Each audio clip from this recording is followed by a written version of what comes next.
Welcome to the smartest people in the room. We are glad you are here, and just by showing up today, you're already demonstrating your very own smarts. Today, I am thrilled to present two high-octane music executives who are longtime friends and who are absolutely some of my favorite personalities in the music industry.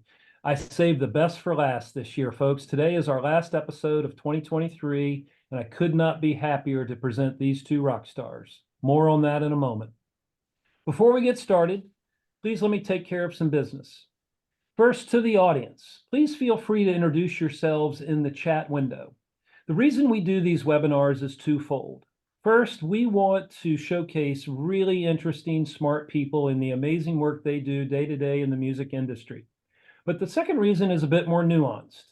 Many of you know that I am a music industry headhunter. I run the music practice at Turnkey ZRG, and I place music executives in roles throughout the industry. So by definition and function, I help people connect with companies. And in this series, my goal is to help you make more connections. Specifically, I invite you to interact with the speakers and the other attendees in the chat of the Zoom. Please feel free to introduce yourselves, share your LinkedIn profile, say hello to your friends, and make some new ones. And please ask questions of our speakers. We will try to address as many of those as possible during the session. Also, please make sure that your chat is set to address everyone, not just the host and speakers. I want to thank our program sponsors, for without their support, we could not keep this series free. Special thanks to First Horizon Bank, Turnkey ZRG, the Tennessee Entertainment Commission, MedJet, Tennessee Brew Works, Project Music, and Better Than Booze. So let's get down to business. In today's host seat, we welcome back my good friend and alum of this platform, the amazing Vickie Nauman. Vickie specializes in the intersection between technology and music, focused on music licensing, products, relationships, and rights, helping grow companies and global strategic development. She is founder and CEO of the LA-based boutique consulting and advisory firm called Cross Border Works, and has an ambitious portfolio of forward-thinking companies in gaming, tech, consumer electronics, finance, and music since 2014.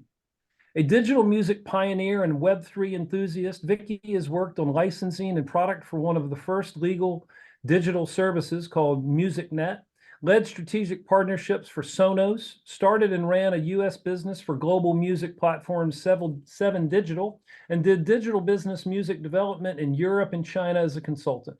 She built one of the first DMCA compliant services at tastemaking Seattle station KEXP, and also has an MBA through the London School of Economics, NYU Stern, and HEC Paris. She's an advisor to some of the world's most innovative companies, including those in gaming, M&A, platforms, apps, rights-related strategic growth, and early-stage startups in music and tech. Welcome back, Vickie. It is such a pleasure to have you here. Thank you so much. And joining her as today's featured guest is Andrew Bergman.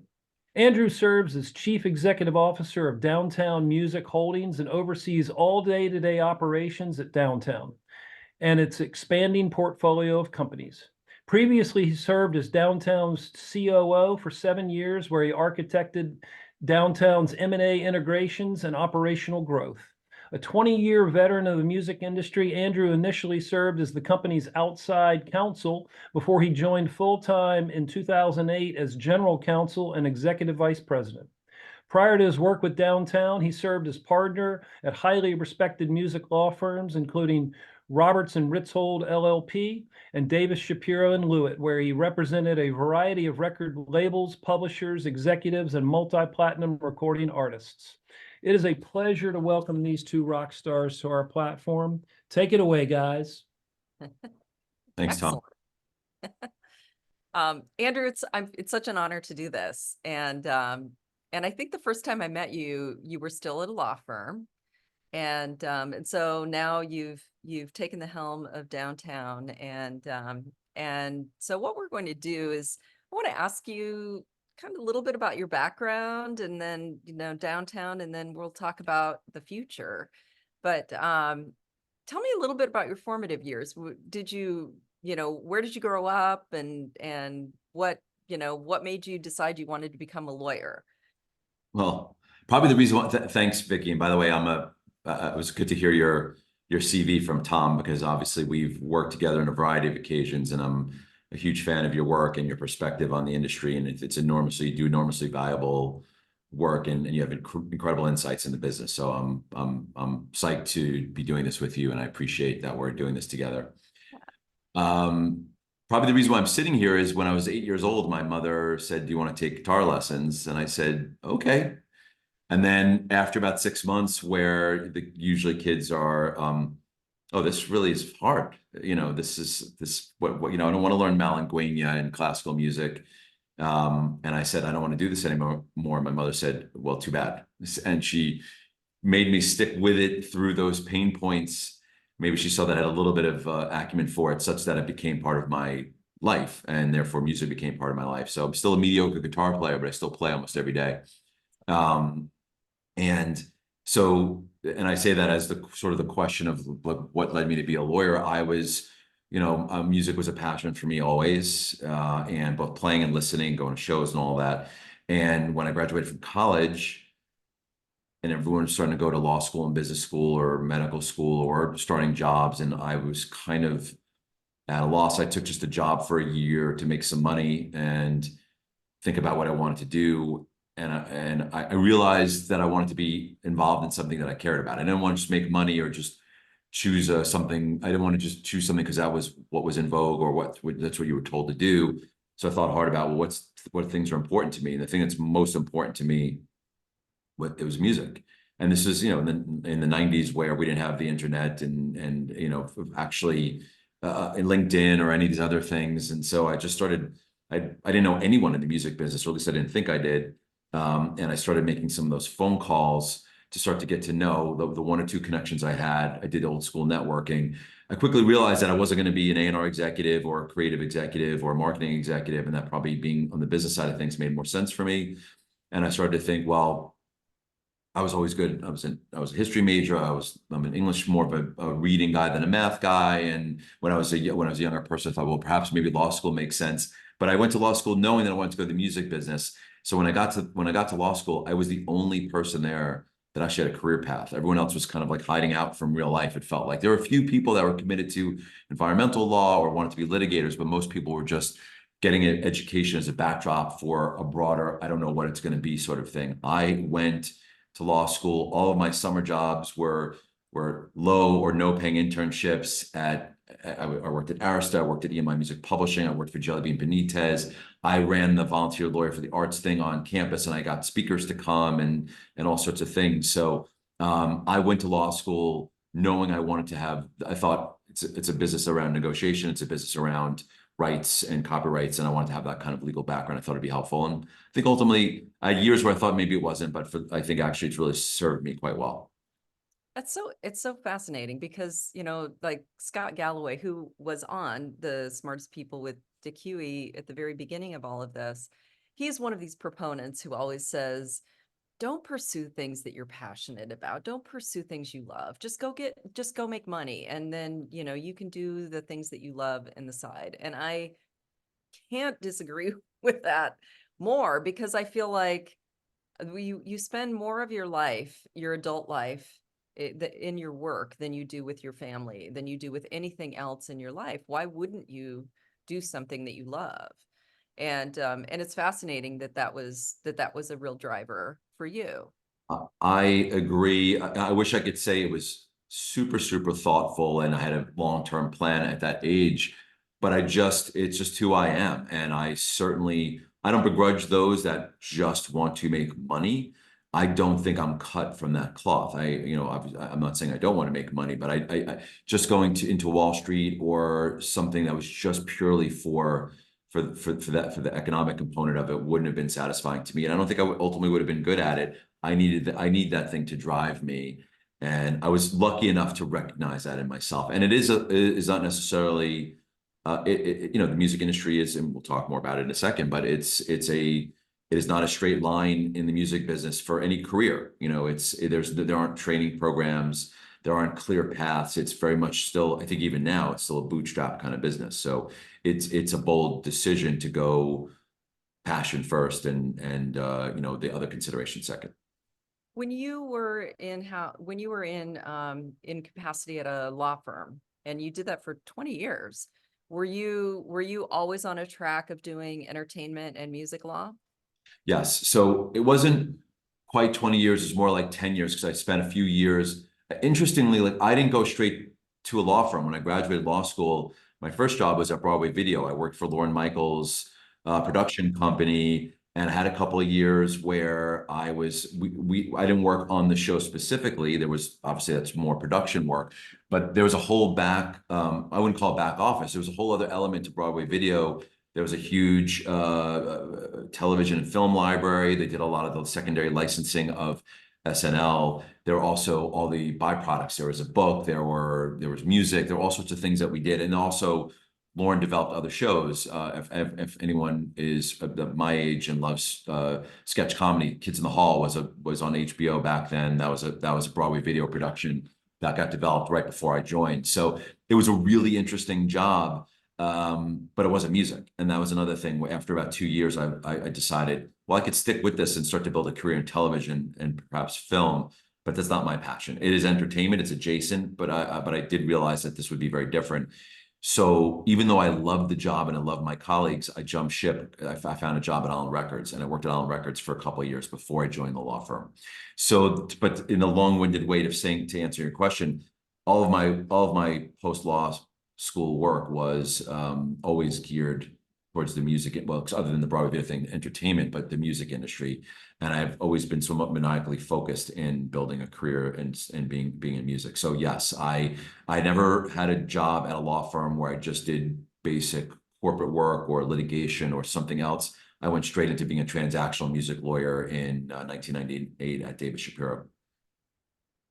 That's great. And now there are law schools and graduate programs that specialize in music business, but in that era really didn't. And it was really when digital came around that this huge light got shown on the music business, and that this was an entirely new way of creating music, monetizing music, distributing music. And you were right in the center of that. But you ultimately made a decision to go in-house at Downtown. And what was the motivation there?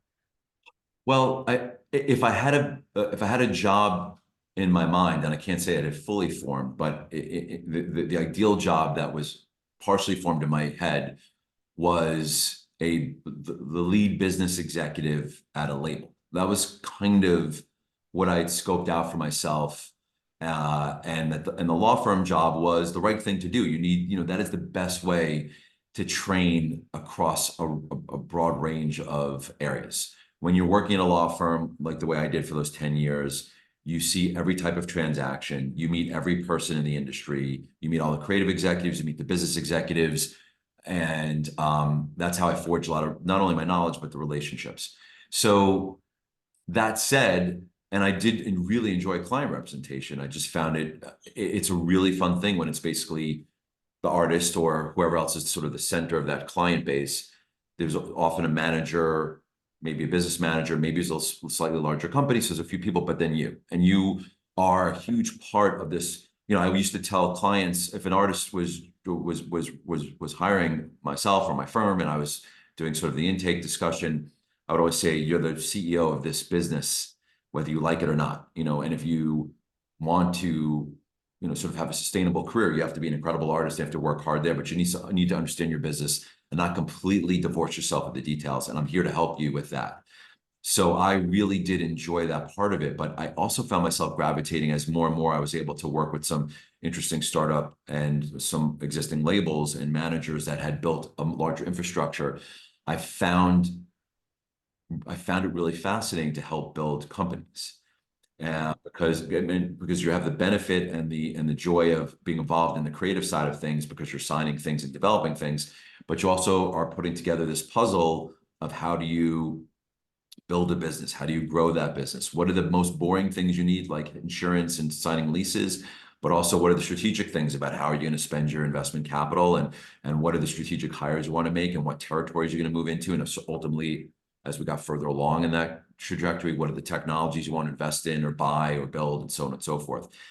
And I just found myself gravitating towards that. So a client of ours, of mine at Dave Shapiro, was a startup label, Downtown Records, that had a really sort of a meteoric rise in the first couple of years. So it became suddenly a very interesting thing, not only as a client of mine at my practice, but oh, this might be that job that I talked about that was kind of partially formed in my head several years before, when I was a young lawyer getting started. It's so fascinating when you talk about the advice that you gave to artists back when you were at a firm, telling your clients, you need to be a CEO, you need to run this. And I mean, there's not, it couldn't be more true now. And, you know, and this is something that I think, you know, there was a period of time when many artists just kind of, you know, they had their label deal and they had their publishing deal, but they didn't necessarily feel like they were the CEOs of their business. And now, as things have, all of the services have broken apart and people are charging and kind of trying to make their way with their own creative freedom and they're owning their own rights, it is, you know, it's imperative that they become the CEO and they see themselves as an entrepreneur, because that's exactly what they are. They always have been, but there's a period of time where I don't think people necessarily saw themselves that way.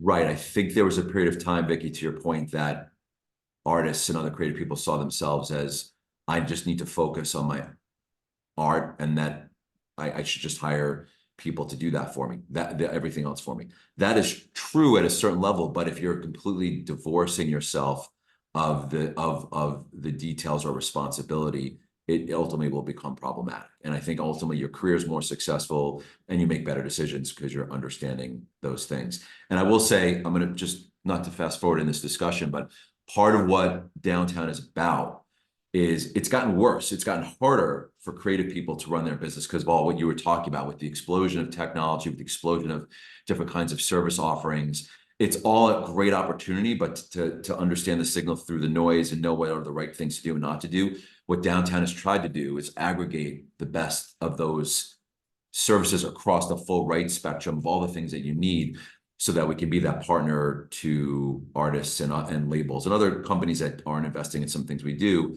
so that to make that easier. So we want artists to focus on being creative. We don't want them to be bogged down in all the details. They should have a healthy dose of respect and understanding of it, but we want to make it easier for them to be creative. And that's kind of what a big chunk of the thesis behind what we did. And I know we'll get to it down the road in terms of the development of the company. No, absolutely. And you've been a part of Downtown's transition. And for, you know, I'm sure most of the people who are here understand that Downtown went from being a rights owner to being a service provider, and that is an enormous shift, not only in lines of business and how you make money and what your relationship is with all of your writers and artists and performers, but it's also a mind shift. And I think it would be, you know, things move really fast in our industry and, you know, people forget. And so I think it would be great for you to talk just a little bit about this transition when Downtown, you know, first acquired CD Baby, started acquiring some other companies that were kind of outside of the traditional rights business, and this trajectory to where you are now. I mean, it's such a fascinating story. And I'd love for you to just lay that out a little bit for people. Sure. I'll go back a little bit, but last night we had our holiday party, and I don't know, it was probably about 150 people there. Not our New York holiday party. We've had one in Portland and LA and Amsterdam and London, where our main offices are. And maybe it's about 25% of our staff was at this party last night, our global staff, which was probably 3x as large as our staff was in 2018 or so, before we really, sort of really went to created the modern Downtown. So it has been quite a journey. So just to take it back to where I left off a little while ago, we were kind of a classic independent business. We had a record business, we had a publishing business. We decided to focus on the publishing business, so we sort of divested of the record business about a decade or so ago. We we were always a business that was formed on hustle. You know, we felt like we were a startup, and we used our blood, sweat, and tears as much as our capital. And we did a lot of the work that we felt in the modern era was required, you know, as the business was becoming increasingly digital, and it was about doing the extra work and understanding what was in the statements and not just taking things for granted. We built a team, and from day one as a company, we had our own administration and our own royalties and our own sync, and we started early on. We started to build out an international infrastructure and went direct with all the societies. It was always in our mindset. We were still an acquirer and a developer of copyrights at the time, but that was always in our mindset. We always tried to do both. In about 2013, we really, as a reaction to what was happening at MySpace, which is a funny thing to think about these days, but they were trying to develop that first artist dashboard, and they were starting to think about digital distribution and other artist services, but there was no publishing solution. And that's really was the kernel of like, oh, let's build it. Let's build it for publishing. And that was the kernel for Song Trust. Oh. What happened with Song Trust is it led us to really focus on that direct-to-creator segment, on the fact that technology could be a democratizer of the music business, that there was another business model, another paradigm that we could lead and help create that transition towards.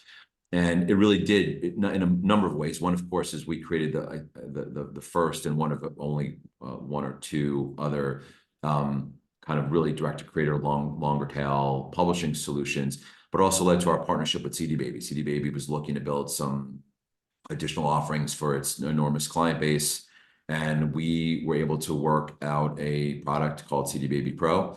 And it was, those things can go in two different ways. They can devolve into acrimony and lawsuits because you're building something that's never been done before, or the opposite could happen, which is what happened with us, which the teams formed this incredible bond to get this over the finish line and create this incredible product that was a huge differentiator for CD Baby for such a long period of time, and helped establish Song Trust on a different level. So this really allowed CD Baby artists to house their publishing and their sound recordings under the same hood. Yes, and it was done in a way that couldn't have been more seamless for the artists themselves. See, it was a white label basis, and Song Trust was always in the background. So one statement, one brand, just a powered by kind of situation. And it was an enormous, I think, uplift for the artists and a great partnership for the companies. And ultimately, why it's critical on a secondary level is when CD Baby and the broader company that I was a part of was being sold and, you know, going to market in 2018, we wound up feeling, given the incredible relationship we built with the management team and the go-to-market strategies that we shared a vision on, we wound up going in that direction and wound up acquiring that group of companies. And that was really when we started to, when suddenly our service business wasn't just in support of publishing, but it became a much broader portfolio of services. We added distribution, obviously a big component. We all bought a very large business and really planted a flag as we weren't pure play yet, but as a service business. I remember at the time, a lot of people were really scratching their heads over this, you know, and they were, you know, they were puzzled why Downtown would want to get into this business, because at the time, you know, no one really took the long tail self-releasing artists seriously. And I think Downtown saw something there that many other people didn't, and saw that this is the future of the music business, and that it hasn't proven to be any more correct than, you know, than anything out there, because the independent artists are the fastest growing segment of our business right now, and they still are kind of ignored by many. It is a conundrum that, in my mind, that it is still somewhat, and it's obviously been under fire a little bit this year in particular, that it is sort of overlooked. And there are businesses now that do service that direct to creator space, and many excellent businesses.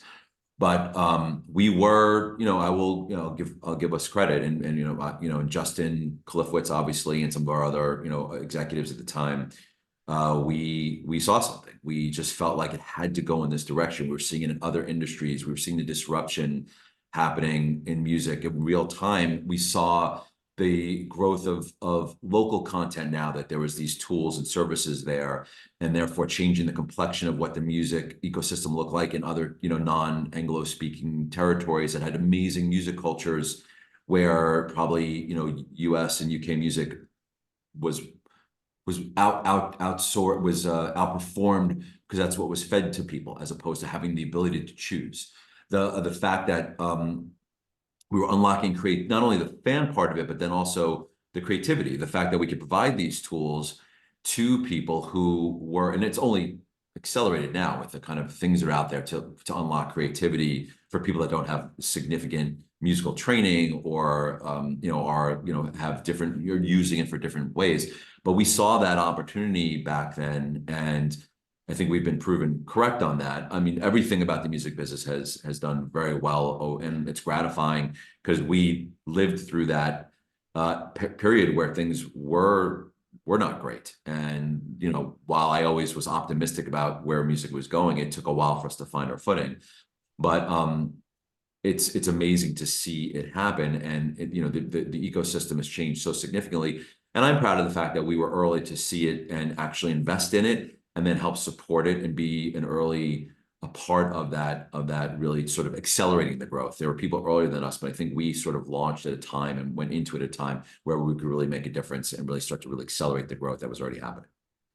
And then you also took a run and acquired Fuga. So, Wow. so tell us a little bit about that.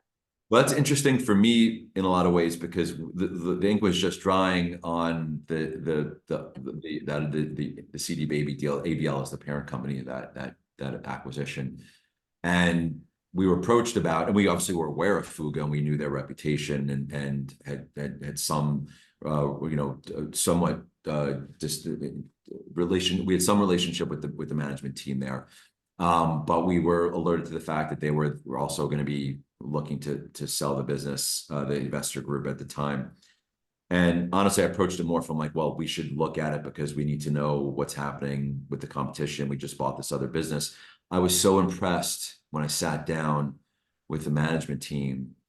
I was so impressed with the quality of the executives, their business model, the technology. It was so refreshing to sit in a room with people like that with such a clear-eyed vision of what they were doing and such great execution skills that I called Justin and said, I know this is going to be hard, but we got to go try to pitch our board to go do this. And fortunately, they've always been incredibly supportive, and we were again fortunate to wind up the winning bidder and party on that deal. And it was just such a great compliment. What I realized, besides how amazing those folks were, was it was an enormous compliment to what we were doing. It was a segment that the businesses that we just bought weren't really trading in. So it really added a whole other dynamic to it, and also gave us a whole other opportunity to find synergies and partner on things that all those companies would do otherwise. And both acquisitions have been enormously successful. And what's a testament to, I think, what we've done is our management team is made up of executives from all over the infrastructure. It's not just the original downtown folks. It's actually there's people in our management team and running these businesses that come from every part of the organizations that we bought too. So I think it's a sure sign of a successful M&A strategy. I think that is such an excellent point because I think of the industry as almost like a disco ball, that there's so many facets to it. And depending on where you stand, you're going to see a reflection that's really, really different. And, there are blind spots everywhere in the industry because, labels don't necessarily understand publishers don't necessarily understand artist management, on and on and on and on and on. And you really do have a suite of companies as well as executives and frontline workers who are experts in publishing administration, sound recording, distribution, label distribution, and then more of the traditional business where you're running admin for high profile. You have some very high profile writers that are with Downtown, but you also have the ability to serve the unknown and the hobbyist artists who are making music to express themselves. And But there was a period of time in there when you were still owning copyrights as well as trying to do all of these services. And then you sold off the copyrights. So talk about how that, I mean, that must have been an enormous shift in, kind of organizational focus. Yeah, when we dusted ourselves off after that second very large transaction in 2 years, and we sort of realized that we'd made this an enormous bet on services, right? So now you have Song Trust and then Downtown's kind of DNA. And again, I didn't mention it earlier, but my training as a lawyer, we're a service provider, so I've come from a world where service was at first and foremost, that is essentially what a lawyer is, and you only do as well as your clients do. So the notion of being in service of someone else, of a creator, of a label was sort of in my personal career DNA, but it was also part of the company from the get-go. So when we have we've just made these enormous bets on services, and we really built. I mean, I'm very proud of the publishing portfolio we put together, not only from some smart acquisitions, but a lot of it was stuff that we developed. We signed co-publishing deals with early stage or middle stage writers and helped them build their careers, and had tremendous success commercially and creatively with a lot of different folks in country and pop and hip hop and urban. It was really amazing. But after we started to think, and it was also, we closed the Fuga deal in January of 2020. So what happened 2 months later? The world shuts down, and it's a time, after we got through the first couple of months where we certainly realized that the music was mostly going to benefit, other than touring, of course, in the short term, was going to benefit from this. And we sort of were, okay, the sky isn't falling for us. We started to think about, well, where do we want to sit in the ecosystem? Do we want to keep trying to acquire copyrights, which had gotten increasingly competitive and as a result, increasingly expensive, more and more players entering with large pockets of capital. So there's one aspect of that. Do we want to keep competing on that level? And some of the deals we started to feel like, well, maybe that's not those aren't necessarily economic deals that we would support. The other aspect of it, which was equally important to us, if not more so, was, well, what do we want to be? Can you do both? The answer is you could do both, but we wanted to be a service provider to all.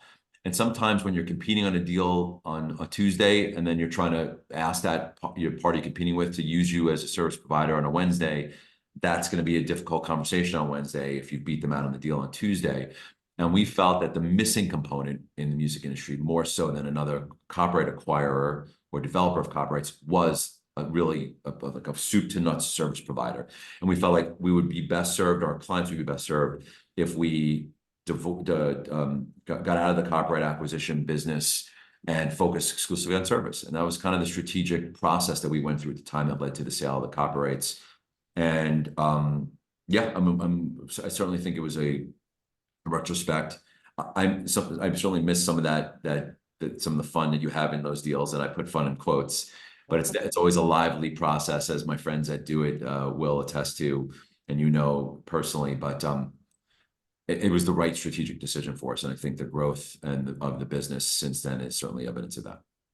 Well, and I think getting rid of the copyrights, it also puts you in a position of really being neutral around service, and that you could be anyone's service provider, and you have a suite of tools and technologies and capabilities that can be transferable across any companies who might previously have been, a competitor if you had been owning copyrights. But you've really created an ecosystem. And that's one of the things that I think many people might miss, because they might think of one of these individual brands, Fuga being a distributor, CD Baby working with independent artists, Song Trust, but it really is an entire ecosystem that you can have artists who are hobbyists, artists who are trying to make a career and be professional musicians, all the way to, the more aspirational, path where they, get some traction, and then they need a team, and then they need a different suite of tools than just, a distribution company, and all the way to, you know, A&R and being able to pitch and do sync. It's a really remarkable, breadth of services that you have offered. But it clearly, I know that, it's one thing to put this on in a deck for investors, and it's another thing entirely to try to integrate all of these companies into, an ecosystem, into a common back end, all of this. So what has that journey been like to really, be a service provider and make all of these things work together? Well, I mean, you said it very eloquently, Vickie, sort of the journey, and then sort of to that question. That's been the task for the last, pretty much since I would say we started in earnest last year. We sold the copyrights in 2021. We were just sort of kind of then sort of rebooting from there. And last year we said, all right, well, what do we want to be when we grow up? And you sort of just named it at the get-go. We have a couple of things that we think about. One is that we want to be a service provider to those 15-year-old kids that are starting that band, and they just made their first EP or single, and they want to put it out. And we also want to be a service provider to the most sophisticated, successful artists. We want to be a service provider to individual artists, but we also want to provide capabilities to managers that are running the careers of artists. We want to provide services to labels and publishers that are investing in certain aspects of what they do, but not other aspects.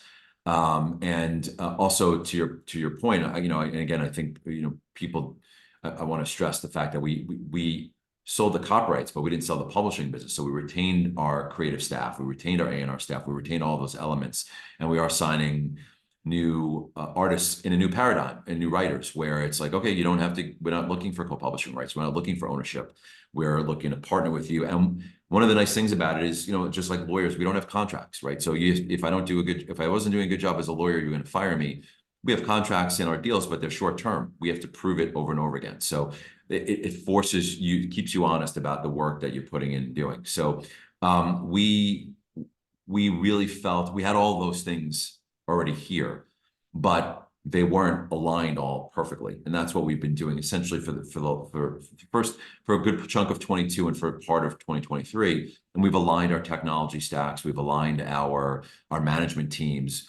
We've moved certain parts of the organization into and actually merged them with other parts of the organization where we felt it made the most sense. And this is the work that people don't talk about. I think as someone who always admired, the kind of large deal making and M&A and, read, books, on that, and was always kind of, enamored to hear the stories of investment bankers and some of the captains of industry, the Bob Igers of the world that do these enormous transactions and, the strategy of it, but also, just getting deals done. The hard part is after. It's really hard to win the deal. It's much harder to make the deal work afterwards. And I think the world is littered with failed M&A transactions. What we've done very successfully, and it was not easy, is sort of put all those pieces together in a sensible fashion so that we're all on the same page. We have a team that is very vocal, and no one just takes anything for granted. So we have very spirited discussions, and I'm being kind about some of the discussions we have. But we walk out of the room, or the virtual or actual room, on the same page on things, and more we're aligned on those things even before. One thing we're certainly aligned on is the vision of being basically a partner, a very modular partner to the overall industry. And super gratified with the work we've done and the team that we've built to do it. It takes a while, and I think we have the benefit of having worked together and forge this together. And it's a truly, I'd love to take all the credit for it, but it is truly a team effort at Downtown, and it's been amazing to work with this crew. So it's very gratifying to see it come to fruition certainly in this year in particular.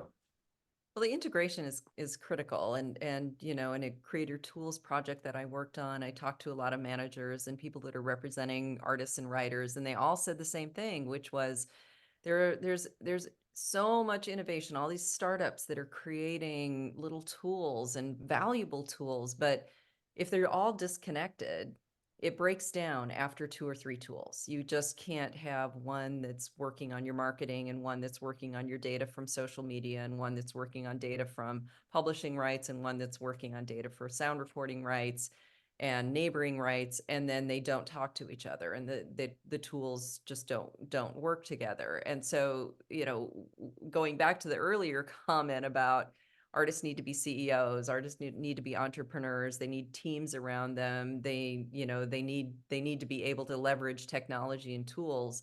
But I think there's a lane where those tools all kind of are part of one family. And in the old days, when people all had more traditional deals, the adage was always never put your publishing in the same place where you put your sound recording, because somebody's going to screw you. So, that you'll, at least if you have it separate companies, then you'll be one, part of it will be fine. But in today's world of transparency, it's really makes much more sense if you're adminning all your rights to house them with the same company. I, I look, there's certainly not a one size fits all, but of course I agree with what you're saying wholeheartedly. I would, that old school model, I mean, it didn't make sense because you were basically getting the same team and you were locked in for an incredibly long period of time, if not life of copyright. So the fact that our deals are short makes and we have to prove it time and again, is important. The other thing that I think about all the time, Vickie, and earlier in the year, there were several articles written about kind of like the mental health crisis for artists, touring, like running their careers. It's gotten so much harder to do, right? You have to constantly be creating content, not just the music content, but video content and interacting with fans and running your socials and doing all that sort of stuff. There's a very small handful of artists that actually have that team around them to actually do it for them. But for the most part, even the most successful artists are successful because they actually care about that stuff and do a lot of it anyway. But there was this whole rash of articles about this sort of the mental health crisis for artists that just, they have canceled tours and just the brutality of that pace while also doing all that other work. Again, the downtown is about trying to take that pain away. And what can we do? It's a lot easier if you can go to one party to have a lot of these things done for you than to have to make all these different individual decisions while you're expected to be doing all the social stuff, while you're expected to be on tour, while you're expected to be doing meet and greets, you're supposed to be on Kimmel, and you're supposed to be making records all the time because it's no longer if your album cycle is 2 to 3 years, you could be over, right? That enormous pressure on artists right now, I can't even imagine what that's like. So we're trying to take the pain points away and everything else so you can have a little bit of breathing room to do the other stuff. Yeah, I think it's a complete myth that an artist can truly DIY. I mean, you just can't do that. You need a team, you need tools, you need people around you so that you can work on your craft. You have the headspace to do that. And if you want to go tour, I mean, that's an enormous undertaking. And and it's oftentimes romanticized, but it's never been easy to be an artist. Back in the day when people sold CDs, maybe they got bigger chunks of money out of that versus streaming, but it's never been easy. But let's talk a little bit about where the industry is now, and we're starting to see some cracks in the, what has been the foundation of revenue for the entire industry with streaming. We're starting to see some cracks in this with this 2-tier licensing and some of the DSPs starting to break apart different categories of artists and different models as opposed to just this baseline pro rata. What are your thoughts about all of that? Yeah. It's a really fascinating time right now. And I think about the fact sometimes we joke around when we're starting Song Trust or other things like, oh, we're alone in the space, but is that a good thing? If, maybe you're crazy and you're missing the boat because you're the only one in the space. What's interesting, what I think we've seen over the last couple of years is we're no longer alone in the space. And I think most recently Spotify, when they were a few weeks ago, or a month ago, when they promoted they're showing their top 10 or top 20. And I think it was I forget where I saw it, but the top 10 albums this year, I think this was US data perhaps, but 7 of them were either independents or signed to like a artist or label services deal to a major, right? So the business model has moved to, and the industry has moved to where downtown was moving a few years ago. And we're, both in terms of, I think, I mean, I'm not doing major label deals, but there seems to be more of that kind of, shorter license period, and they're licensed, not perpetual rights and things like that. More like distribution and label service economics. That the explosion of competitors across, whether it's the direct to creator or more the like the label and platform services. The industry has moved there, and of course, there's been an explosion of content. I think I can't go into specifics because obviously we have, we're consistently in negotiations and in discussions on these deals, but I think God bless the companies that came in 10 years ago and brought streaming into the forefront, because we were sort of floundering there with downloads, post file sharing.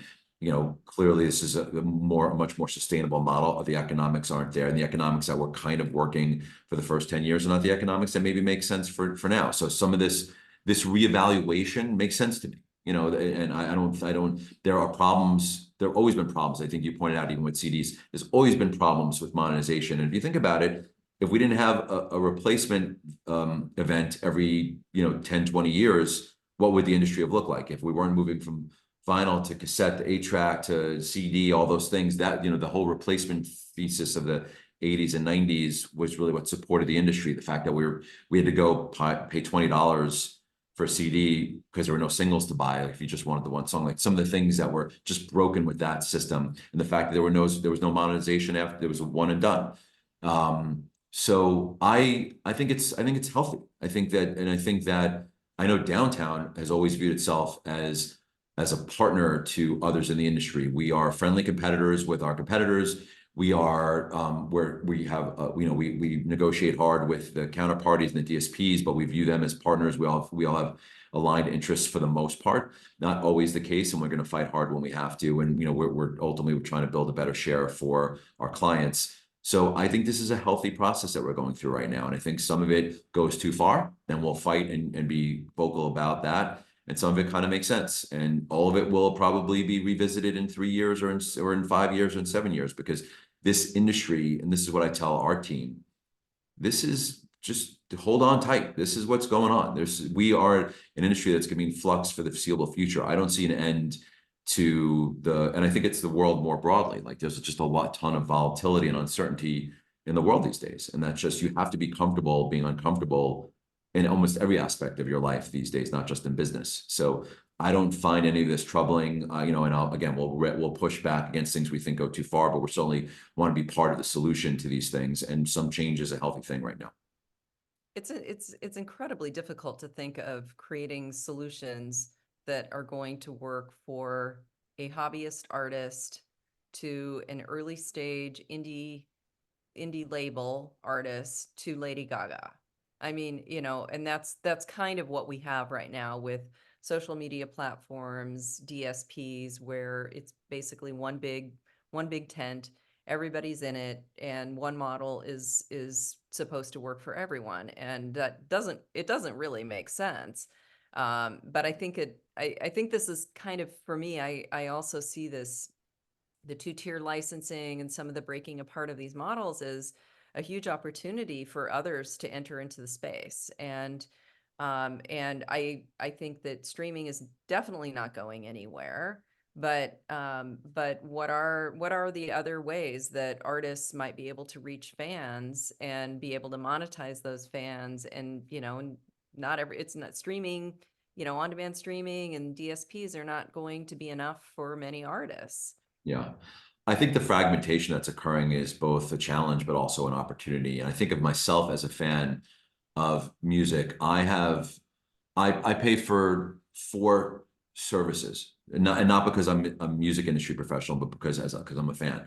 I have my basic Spotify because that's just the broadest thing, and that's what I started with, and I'm just loyal to it, and I'm just comfortable with the interface. I recently got a high res subscription for another service because I got some nicer stereo equipment and I have good headphones, and it's just kind of fun. I don't know if I'll keep it forever when Spotify has its own plans for those sorts of things, but it's just really cool to plug in and hear the things that you can't hear, in your crappy earbuds just through, the ordinary resolution. And then I have kind of like those kind of super fan subscriptions for bands that have that. I'm a jam band fan. Don't tell anyone. And Going to see Fish at the Sphere? I'm trying to get my tickets. And I'll be there. I'll be at MSG for New Year's. But there are bands like Fish and there are other bands that that have services where you pay. And the great thing about that music is every show is different, right? So fanatics like me want to hear the variances in the shows. And so that's a one small sliver of kind of like the super fan concept. So what I'm paying, is well beyond the metrics. And again, we've talked a lot about that, and I think there's a lot of opportunities to monetize fandom. We're still per capita, the stats better than I do, Vickie, but we're still well below the monetization levels of when we're in the CD era. So there's certainly opportunities to continue to grow that pie by like sort of understanding your client base better. And that's a lot of what Downtown does. Like we are geared towards the passionate enthusiast. Now I'm talking about the creator side, the passionate enthusiast, the career musician, but kind of like almost like a middle class musician, to like the superstars and all the different kinds of things in between. Same thing on the audience side. Like there's a lot of opportunity to understand the audience better. And a lot of companies are doing cool stuff. We're working on a lot of variety of things as well, but I think there's a huge opportunity there. I also just think that this is not as interesting conceptually, but I think the value proposition of the music streaming services is still enormous, and it's undervalued by the current pricing. So I'm gladdened by the recent price changes with Spotify and earlier with Apple and Amazon. Those should continue. When I look at what I pay for my video streaming services, and music is far more important to me, they should be much higher. And I don't think we'd see any significant churn or any churn at all with some additional modest increases for the consumer that would mean enormous benefits to the industry, to creators. So I think there's tons of upside still. I think the growth of local content and understanding the market better and serving those needs, companies like ours and others are getting deeper and deeper into understanding local markets. So I just think we're scratching the surface. I still think we're in the first couple of innings of this game, and there's a long way to go, and it's all positive. It's great to hear you talk about being so creator focused, and that everything really starts with creators. And I know we don't have much time left, but I would love to hear you talk a little bit about the global landscape, because from my purview, I see Anglo-American content being really dominant right now, but I think Latin and African and Asia, like they're all, especially Latin America and Africa, where they're building infrastructure, they're building global superstars, and I just see no end. I see no end in sight. But talk a little bit about your global view. It's just a reason to be ecstatically optimistic about what's going on. And is Anglo content all that dominant? I think if we look at the last 2 years and we look at the playlists of the most successful artists, it's been Latin and K-pop stuff. It's just remarkable what has happened in those. And I don't want to, Latin is not a genre, so I don't want to overstate that. But artists like Bad Bunny or BTS, whatever, those sorts of things. I don't know how dominant it is anymore. And it's not just, I felt like a few years ago, you'd see one of those things happen, but it would be based on kind of the Anglo business model. I feel like also, particularly in K-pop and the Korean music business, they're reinventing how you do this, which I actually think is super fascinating. And they're not just, they're building the artists' careers, they're building, and not just their performing careers and recording careers, but everything else about it, and turning them into celebrities and stars beyond that, and brands and influencers and all that sort of thing. So again, I think we're just scratching the surface. I think that some of it will come from Anglo companies Western European companies easing along, and some of it's going to come from those amazing local businesses that are popping up and understand their music and their culture better than we do. So we're a mix of building our own and and looking and investing in certain places. We bought a company in South Africa a few years ago. We've invested heavily in Brazil. So other companies are making major bets on Middle East and Africa more broadly, and certainly in Southeast Asia and China. I mean, I just think this is just going to continue to evolve, and it's things to be enormously excited about, because it's just the pie's expanding at so many levels. We're getting more users, we're having more genres, there's more countries and territories that are opening up, there's price increases, there's new product offerings, TikTok and Peloton, things that are relatively new in the last 5 years or so, are things we wouldn't have considered 10 years ago. And so I'm assuming there's a number of things on the horizon that we haven't considered right now that are happening, some of which will help create, some of which will just also be harnessing on the behalf of our clients.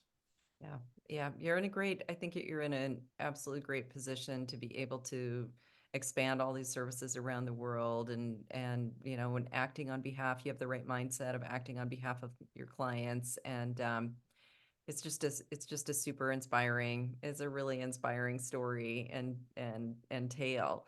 Tom, I know we're kind of getting close on time here. I don't know if we have any questions, but I want to kind of kick it to you, Tom. What do you think? Well, you see me smiling because I'm smiling about how awesome this has been. Andrew, it's awesome to hear the story. Where I sit, I get to read a lot about this, and I talk to so many people, but it's great to hear from the horse's mouth some of the strategic decisions you guys have made. And it certainly seems that downtown is, frankly, uniquely positioned, I think, for the global music economy. Fantastic acquisitions over the years, integrating them the way you have so deftly. It's no wonder you all are as successful as you are. So kudos to you. Thank you, Tom. I knew I liked you also, now that we share a passion for fish. I'll be in Vegas for those 4 shows, and I hope to see you. We'll have to go down that wormhole at some point in time, and also I will certainly, in one way, shape, or form, I'll be in Vegas. So absolutely, we'll chop it up there too. Well, to the audience, I want to thank you for not only coming today, but also supporting us for 3 years. This wraps up 3 years of Smartest People in the Room. I believe today is about episode number 195. That's amazing. So it's been a great joy doing this. We're going to take a few weeks off, but we will be back in the new year. I'm already scheduled into April. So watch your inboxes for announcements of early, January events. In the meantime, I hope everyone has a safe and happy holiday. And now more than ever, just be nice to each other. Thank All you. right, folks. And thank you so much, Andrew. This was really a great conversation. Thank you both, and thanks to everyone for joining, and hope everyone has a great holiday.